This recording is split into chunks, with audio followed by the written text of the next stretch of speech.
Hello everyone, welcome back to our channel home makers 2.0. ఇవాళ మేము శ్రీశైలానికి వెళ్ళే దారిలో ఉండే ఒక శివుడి క్షేత్రానికి వెళ్తున్నాము. ఇది ఉమామహేశ్వర పుణ్యక్షేత్రము. అంటే శివుడు పార్వతీదేవితో కలిసి స్వయంభుగా వెలిసిన క్షేత్రమే ఉమామహేశ్వర క్షేత్రం అన్నమాట. ఉమా మహేశ్వరులు అంటే శివుడు పార్వతి కలిసి ఉన్న క్షేత్రం అన్నమాట. అంతేకాకుండా ఇక్కడ పార్వతీదేవి తనే స్వయంగా తపస్సు చేయడం వల్ల శివుడు స్వయంభుగా వెలిసాడనమాట. అందుకే ఇది ఉమామహేశ్వర క్షేత్రం అంటారు. ఈ క్షేత్రము కొండ మధ్యలో ఉంటుంది. ఇక్కడ కనిపిస్తున్నది ఆంజనేయ స్వామి టెంపుల్. కొండ కింద భాగంలో ఆంజనేయ స్వామి టెంపుల్ ఉంటుంది. ఇది పాత టెంపుల్. సంక్రాంతి టైంలో జరిగే శివ పార్వతుల కళ్యాణోత్సవము ఈ పాత టెంపుల్ నుంచి ప్రారంభమవుతుందన్నమాట. ఇలా ఘాట్ రోడ్లో కొండపైకి వెళ్ళాలన్నమాట. ఈ దారి కాకుండా స్టెప్స్ కూడా ఉన్నాయి. 600 స్టెప్స్ ఉన్నాయన్నమాట. అలా స్టెప్స్ మీద నుంచి కూడా టెంపుల్కి వెళ్ళొచ్చు. శ్రీశైలానికి ఉత్తర ద్వారంగా ఉంటుందన్నమాట ఈ క్షేత్రము. అందుకే దీన్ని కూడా 2వ శ్రీశైలంగా పిలుస్తారు. స్కంద పురాణం ప్రకారం పార్వతీదేవి మాత్రమే కాకుండా ఎందరో మహామునులు, ఋషులు ఘోర తపస్సు చేశారంట ఇక్కడ. అంతేకాకుండా ఇక్కడ నిత్యం ప్రవహించే జలధార కూడా ఉంది. దాన్ని పాతాళ గంగా అంటారు. మనం రీచ్ అయిపోయాము ఉమామహేశ్వర పుణ్యక్షేత్రానికి. వెళ్ళగానే కోతులు వెల్కమ్ చెప్తాయి చాలా బాగా. విపరీతంగా ఉంటాయండి కోతులు అక్కడ. మనం చాలా కేర్ఫుల్గా ఉండాలి. చేతిలో ఏం కనిపించినా ఖచ్చితంగా లాక్కెళ్ళిపోతాయి. బైక్స్ మీద వెళ్తే మాత్రం ఖచ్చితంగా బైక్కి ఉన్న పాకెట్స్ కానీ ఏమున్నా ఎంటీ చేసి వెళ్ళండి, లేదంటే అవి ఎంటీ చేసేస్తాయి.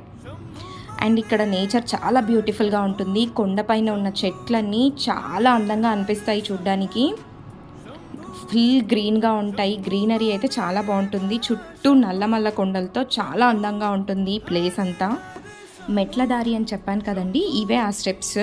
ఇప్పుడైతే బాగున్నాయి, కానీ ఒకప్పుడు ఈ స్టెప్స్ అన్నీ ప్రాపర్గా ఉండేవి కాదు. నడవడానికి చాలా ఇబ్బందిగా ఉండేది. ఇప్పుడైతే ఇవి కట్టించారు, బాగున్నాయి, నడవడానికి ఈజీగా ఉంటుంది. ముందు మనం పాతాళ గంగ దగ్గరికి వెళ్ళి అక్కడి నుంచి వచ్చి స్వామి దర్శనం చేసుకుందాం. ఇదే గర్భగుడి స్వామివారు ఉన్నది. ఇది నిత్యాన్నదాన సత్రము. ఇక్కడ డైలీ అన్నదానం ఉంటుంది. ఇది ఉమా సదనం అంటే రూమ్స్ ఉంటాయి. ఇక్కడ స్టే చేయాలనుకున్న వాళ్ళకి ఇక్కడ అవైలబుల్ ఉంటాయి అన్నమాట. ఇక్కడ మూల విరాట్తో పాటు ఇంకా వేరే శివలింగాలు కూడా ఉన్నాయి. అవి కూడా నేను మీకు వీడియోలో చూపిస్తాను. స్కిప్ చేయకుండా వీడియో ఎండ్ వరకు చూడండి.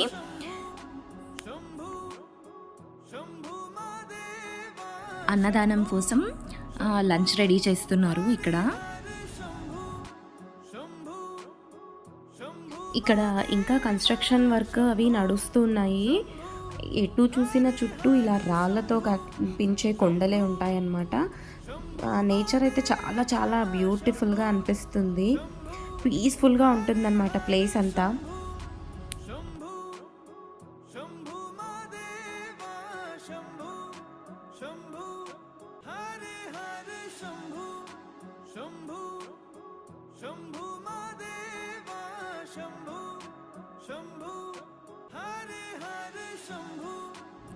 చూడండి చెట్లు, ఆ కొండలు చాలా బాగా అనిపిస్తుంది. అయితే మనము పాతాళ గంగ వైపు వెళ్తున్నాం ఇప్పుడు. ఇక్కడ స్వామివారి పాదాలు ఉన్నాయి. ఇవి స్వామివారి పాదాలు అన్నమాట. స్వామివారి పాదాల పక్కనే కొంచెం ముందుకెళ్తే నాగదేవత విగ్రహాలు ఉంటాయి.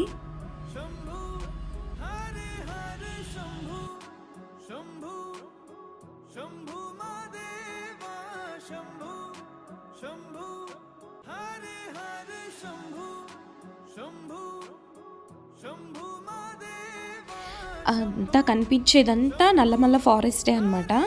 అయితే అది కనిపిస్తుంది కదా, అది మనం వచ్చిన దారి. ఇందాక చూడండి గ్రీనరీ అంతా ఎంత బాగుందో. ఈ టెంపుల్ మొత్తము, ఈ క్షేత్రం అంతా అర్ధచంద్రాకారంలో ఉంటుంది. కింద నుంచి మనం అబ్జర్వ్ చేస్తే కొంచెం తెలుస్తుంది ఇది అర్ధచంద్రాకారంలో ఉన్నట్టుగా. స్టెప్స్ కనిపిస్తున్నాయి కదా, అక్కడి నుంచి ఏదో ఊరికి షార్ట్ కట్ ఉంటుందండి, నాకు అంత ఐడియా లేదు. ఆ స్టెప్స్ మీద నుంచి వెళ్తే మనం ఇంకో ఊరికి రీచ్ అవ్వచ్చంట.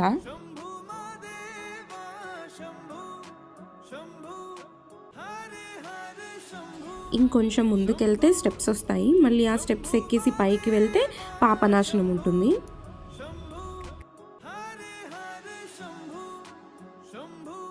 ఇందాక ఒక స్టెప్స్ నుంచి వెళ్తే వేరే ఊరు వస్తుంది షార్ట్ కట్ అని చెప్పాను కదా, ఈ లెఫ్ట్ సైడ్లో ఉన్న స్టెప్స్ అవే అనమాట. ఆ స్టెప్స్ నుంచి వెళ్తే వేరే ఊరు వస్తుందంట. ఈ రైట్ సైడ్ నుంచి మనం వెళ్తే పాపనాశనం ఉంటుంది.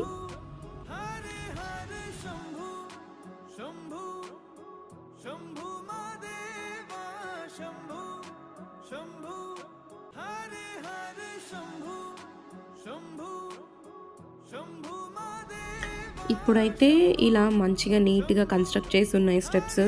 ఒకప్పుడు మాత్రం అస్సలు ప్రాపర్గా ఉండేవి కాదు, కొంచెం డేంజరస్గానే ఉండేవి స్టెప్స్. అయితే జాగ్రత్తగా వెళ్ళాల్సి వచ్చేది.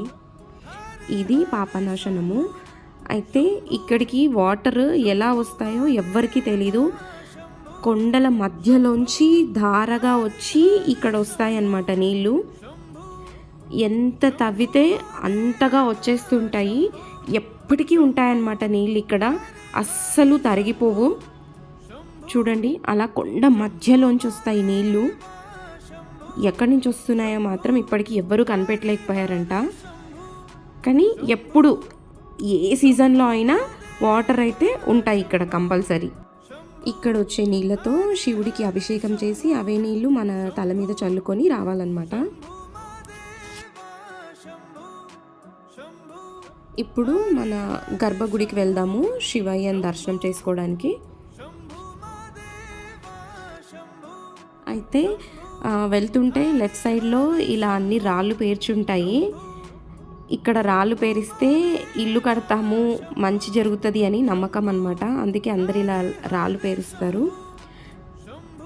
ఇక్కడ ఉమామహేశ్వర స్వామి కాకుండా ఇంకా చాలా శివలింగాలు ఉన్నాయి. అందులో ఒకటి యోగలింగము. ఇప్పుడు ఆ యోగలింగం చూద్దాం మనం.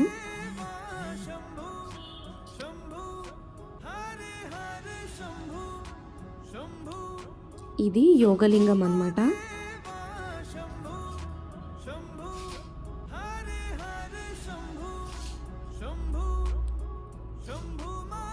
ఇది చెన్నకేశ్వర స్వామి గుడి.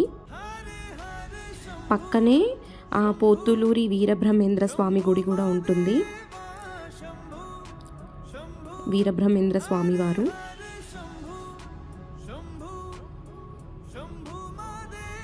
ఇక్కడ అమ్మవారితో పాటు చాలా మునులు ఋషులు తపస్సు చేశారని చెప్పాం కదా, వాళ్ళు ప్రతిష్ఠించిన శివలింగాలు కూడా చాలా ఉన్నాయన్నమాట ఇక్కడ. ఇది గర్భగుడి. ఇక్కడ టికెట్ తీసుకొని లోపలికి వెళ్ళాలి.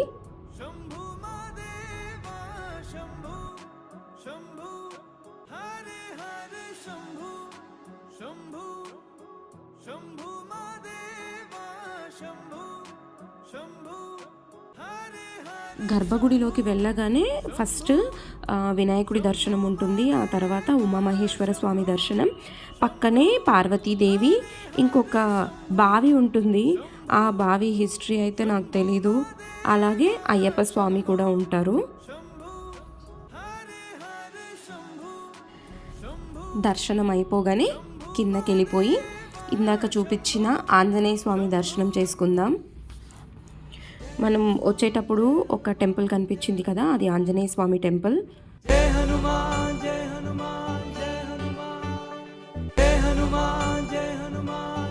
రిటర్న్ వచ్చేటప్పుడు స్వామి దర్శనం చేసుకుందామని ఇందాక వెళ్ళలేదు, సో రిటర్న్ వచ్చేటప్పుడు స్వామి దర్శనం చేసుకుందాం అన్నమాట.